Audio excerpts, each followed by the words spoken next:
નમસ્કાર ખેડૂત મિત્રો. આજે આપણે એક બહુ જ મહત્વના વિષય વિશે વાત કરવા જઈ રહ્યા છીએ. Organic carbon. ઘણા ખેડૂતો ખાતર નાખે છે, દવા કરે છે, છતાં પાક પૂરતો મળતો નથી.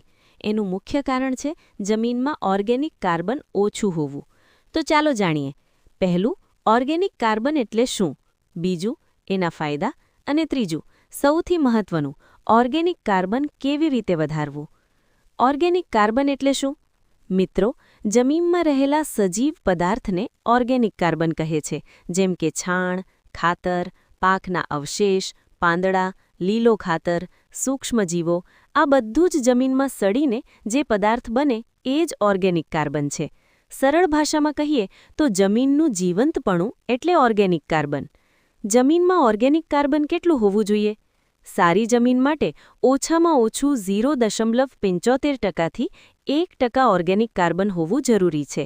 ઘણી જગ્યાએ 0.3% થી પણ ઓછું હોય છે, એટલે પાક નબળો રહે છે.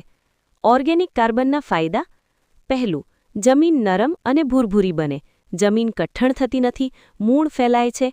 બીજું, પાણી રાખવાની શક્તિ વધે. ઓછું પાણી હોવા છતાં પાક ટકે. ત્રીજું, ખાતરનો પૂરતો લાભ મળે. તમે નાખેલું ખાતર બરાબર કામ કરે.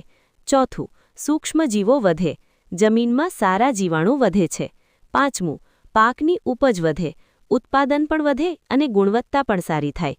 છઠ્ઠું, ખર્ચ ઓછો પડે. દવા અને ખાતર ઓછું નાખવું પડે. ઓર્ગેનિક કાર્બન કેમ ઘટી જાય છે? વધુ રાસાયણિક ખાતર, પાકના અવશેષ સળગાવવું, જમીન વધારે ખોદવી, છાણ ખાતરનો ઉપયોગ ન કરવો, આ બધાથી જમીન મરી જાય છે. ઓર્ગેનિક કાર્બન કેવી રીતે વધારવું? પહેલું, છાણ ખાતરનો ઉપયોગ. દર વર્ષે 8-10 ટ્રોલી છાણ ખાતર નાખો. બીજું, વર્મી કમ્પોસ્ટ. પાક પહેલાં કે પછી જરૂરથી નાખો. ત્રીજું, લીલું ખાતર. સણ, ધેંચા, ગવાર જેવા પાક વાવી જમીનમાં ઉથલાવો. ચોથું, પાકના અવશેષ ન સળગાવો. એ જ જમીનનું સોનું છે. પાંચમું, જીવામૃત, ઘન જીવામૃત. દેશી પદ્ધતિથી જમીન જીવંત બને. છઠ્ઠું, ફસલ ફેરફાર એટલે કે ક્રોપ રોટેશન. એક જ પાક વારંવાર ન વાવો. સાતમું, ઓછી ખોદકામ. જમીનને આરામ આપો.